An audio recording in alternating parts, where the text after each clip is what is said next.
damai sejahtera bagi kita sekalian. Firman Tuhan yang akan kita renungkan hari ini terambil dari surat 2 Korintus pasal yang keempat, ayat 7 sampai 12. Firman Tuhan berkata, "Tetapi harta ini kami punyai dalam bejana tanah liat, supaya nyata bahwa kekuatan yang melimpah-limpah itu berasal dari Allah, bukan dari diri kami. Dalam segala hal kami ditindas, namun tidak terjepit. Kami kehabisan akal, namun tidak putus asa. Kami dianiaya, namun tidak ditinggalkan sendirian. Kami dihempaskan, namun tidak binasa. Kami senantiasa membawa kematian Yesus di dalam tubuh kami, supaya kehidupan Yesus juga menjadi nyata dalam tubuh kami.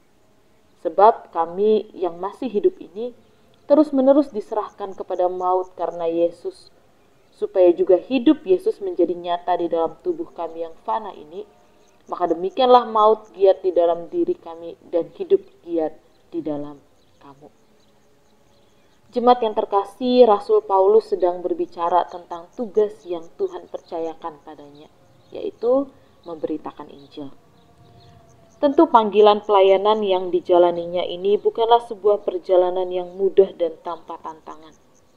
Berbagai hal buruk menimpa Paulus, mulai dari ancaman kematian, terus dikejar oleh orang-orang yang ingin menganiayanya, difitnah, diremehkan, bahkan sampai ditinggalkan oleh rekan sepelayanannya di masa-masa yang berat.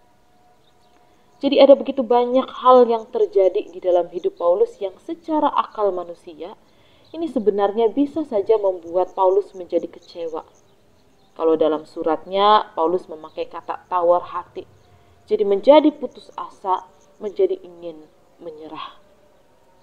Namun satu perenungan yang Paulus bagikan di dalam suratnya, bahwa melalui berbagai tantangan dan pergumulanlah justru kekuatan dari Tuhan itu sungguh-sungguh nyata dirasakan.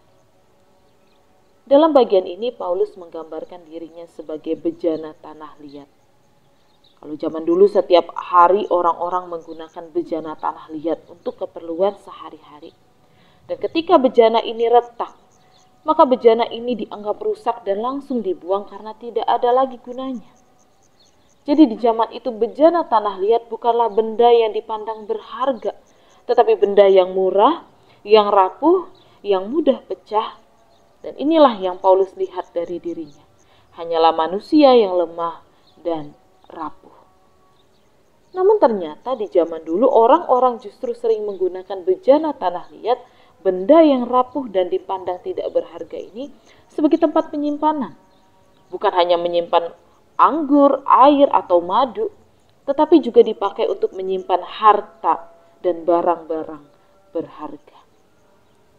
Maka inilah yang dimaksudkan oleh Paulus, bahwa di dalam dirinya sebagai sebuah bejana yang rapuh dan lemah, nyatanya ada sang harta, yaitu Kristus Tuhan yang dilayaninya.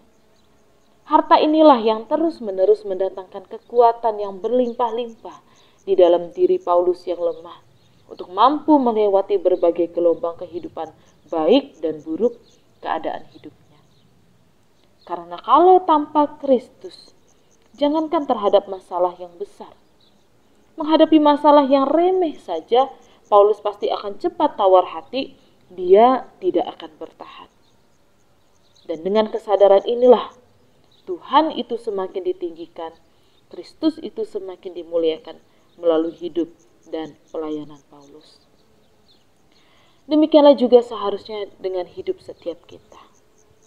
Bukan hanya Paulus, tetapi kita pun juga adalah bejana-bejana tanah liat yang rapuh, yang lemah, yang mudah hancur. Hidup dalam dunia yang sudah jatuh dalam dosa, tentu akan memberikan banyak kejutan pergumulan yang mungkin saja sewaktu-waktu membuat iman kita menjadi goyah, semangat kita menjadi padam, hati kita menjadi tawar. Tetapi jika ada sang harta di dalam diri kita, Kristus itu, maka dengan kuasa yang sama bagi Paulus juga akan nyata bagi setiap kita. Kristus sang harta di dalam diri kita sebagai bejana yang rapuh dan lemah ini akan memampukan kita untuk bertahan, akan menguatkan kita untuk melewati waktu-waktu yang berat, bahkan akan terus mengarahkan kita untuk tetap memiliki sikap hidup yang benar, yang sesuai dengan kehendak Tuhan, sekalipun kita di dalam kesulitan. Karena itu jemaat yang terkasih, mari kita terus memiliki sebuah kesadaran siapa diri kita ini di hadapan Allah. Kita harus mengakui ketidakmampuan dan ketidakberdayaan diri kita di hadapan Allah. Kita hanyalah bejana yang rapuh, bejana yang lemah.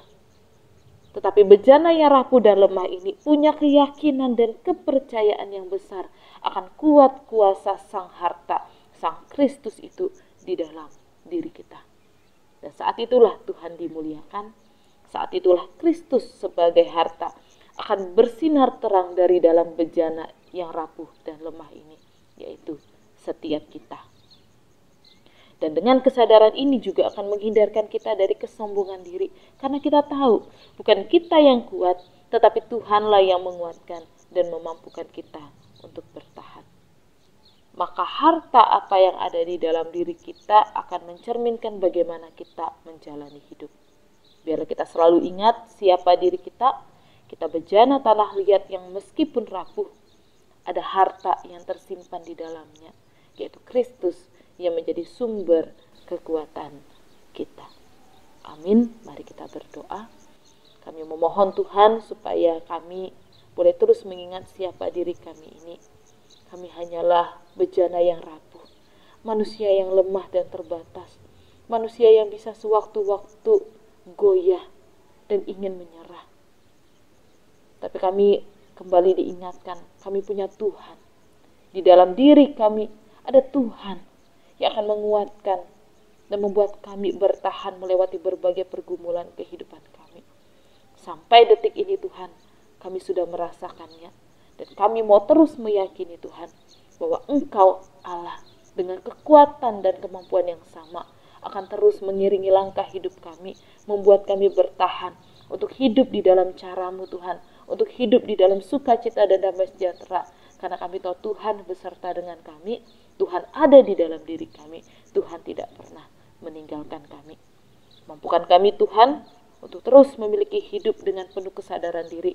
Kami tidak mampu kalau tanpa Engkau Tuhan. Satu hari ini akan kami jalani, biarlah kami tetap menggenggam tangan-Mu. Kami jalani dengan kesadaran bahwa ada kuat kuasa Tuhan yang akan memampukan kami melewati berbagai hal yang akan kami hadapi hari ini. Terima kasih Tuhan. Kami sambut berkat sukacita untuk menjalani hari ini. Demi Kristus Yesus kami berdoa dan mengucap syukur. Amin. Tuhan menyertai setiap kita.